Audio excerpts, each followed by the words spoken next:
Hello, good morning. काल आपण 3 currency pair बघितलेले आणि त्याच्यामध्ये आपण एक्स्पेक्ट केलं होतं, की काय होऊ शकते. तर बघूया की त्याप्रमाणे झाले का? जी-बी-पी कॅडमध्ये जी आपण मूव्हमेंट एक्स्पेक्ट करतो ती काय अजून आलेलं नाही.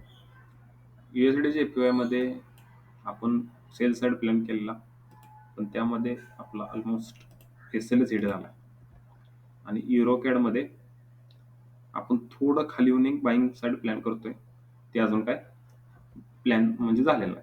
आता आपण 3 करन्सी पेअर बघणार आहेत. त्यातला पहिला आहे USD JPY. USD JPY जर आपण 3 मंथमध्ये बघितला, तर USD JPYचं स्ट्रक्चर फुल बुलिश आहे आणि market kind of liquidity trigger करायला आले. Kind of. जर आपण मंथली टाईम फ्रेमवर बघितलं, तर मार्केटनं ह्या मंथची कॅन्डल EMAच्या वर क्लोज दिली होती, पण ही कॅन्डल थोडीशी बेअरिशनेस दाखवते मार्केटमध्ये.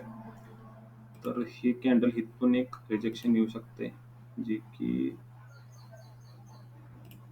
थोडं येऊ शकते सर्टन बाईंग साईडून रिजेक्शन.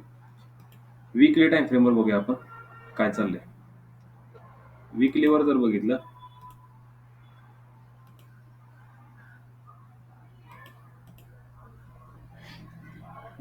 बघितलं, तर सेम हाफ वीक पासून एक रिजेक्शन येत होतं, पण ती थोडस हे झाले.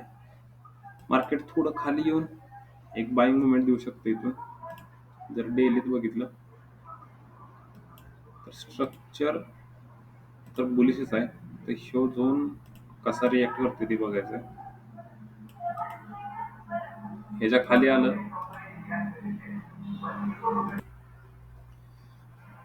थोडंसं खाली येऊन मार्केटला एक इथं जी आता स्ट्रक्चर बनवायचं चाललंय मार्केटचं, lower low, lower low, lower low. मार्केटला खाली येऊन एक लो न बनवता मार्केट हाय स्ट्रक्चर क्रिएट करून मग अशी एक मुवमेंट आपण एक्सपेक्ट करू शकतो. त्यामध्ये थोडं खाली येऊन मार्केटमध्ये एक चांगली मुवमेंट आपण एक्सपेक्ट करू शकतोय, जी की हाय पर्यंत राहील. या ऑल टाइम हाय किंवा इथपर्यंत बघूया कुठपर्यंत, पण इथून एक बाईंग मुवमेंट प्लॅन करू शकतो आपण. थोडं खाली येऊन इथून एक अशी मुवमेंट. USD CHF बघूया. USD CHF जर मंथली टाइम फ्रेमवर बघितलं, तर मार्केट सपोर्ट बसे आणि सपोर्ट बसे मार्केटनं हायर हाय स्ट्रक्चर फॉर्म करायला चालू केलं. जर आपण वीकली टाइम फ्रेमवर आलो, तर मार्केट लोवर लो बनवत खाली होतं आणि मार्केटनं आता लो न बनवता मार्केट इथं हाय बनवायला लागले. इथून एक बाईंग मुवमेंट येऊ शकते. जर आपण डेली कॅन्डल मध्ये बघितलं, तर मार्केट एक्झॅक्टली आपण ह्याच पॉइंट पासून एक बाईंग प्लॅन करू शकतोय, ज्याचा की SL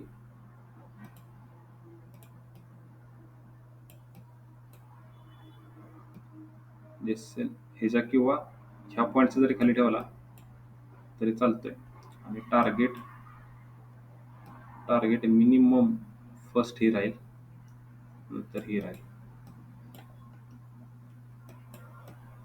इथपर्यंत. असं ह्या पॉईंट पासून एक आपण बाईंग प्लॅन करू शकतोय, किंवा जर तुम्हाला रिस्कच घ्यायची म्हणजे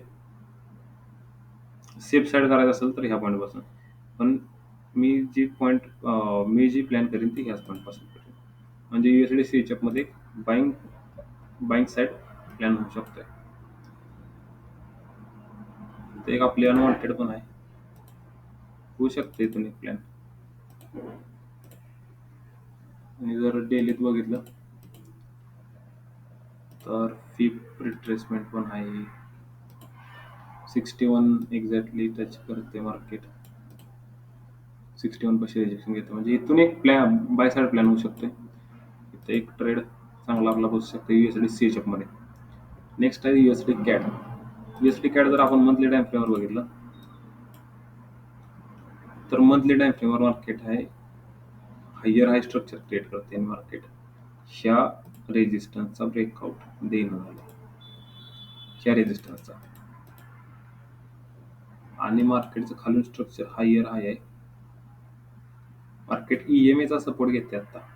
जर वीकली टाइम फ्रेमवर बघितला तर वीकली टाइम फ्रेमवर मार्केटनं हायर हाय बनवत वर निघालेलं, पण मार्केटमध्ये इथं फॉल आलाय. आपण एक्सपेक्ट करू शकतो की मार्केट थोडं वर जाऊन नंतर एक फॉल येऊ शकते, एक्सपेक्टेड हिट ही राहील त्याचा. पण त्यासाठी थोडं वर जाऊन मार्केटनं रिजेक्शन घेऊन मग खाली आलं पाहिजे. ही सेम स्ट्रक्चर आत्ता गोल्डमध्ये बनले, गोल्डमध्ये बनलंय आणि मार्केट खाली ह्या पॉईंटला आले, इथून एक बाईंग मुवमेंट आले.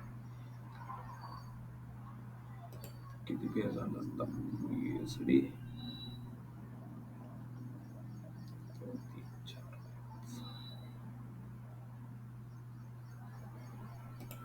SPG आपण बघितला, USD आपण बघितला आणि USD कॅट. तर ही एक्सपेक्टेड मुवमेंट राहिली ह्या पेअरमध्ये. बघूया काय होते. थँक्यू.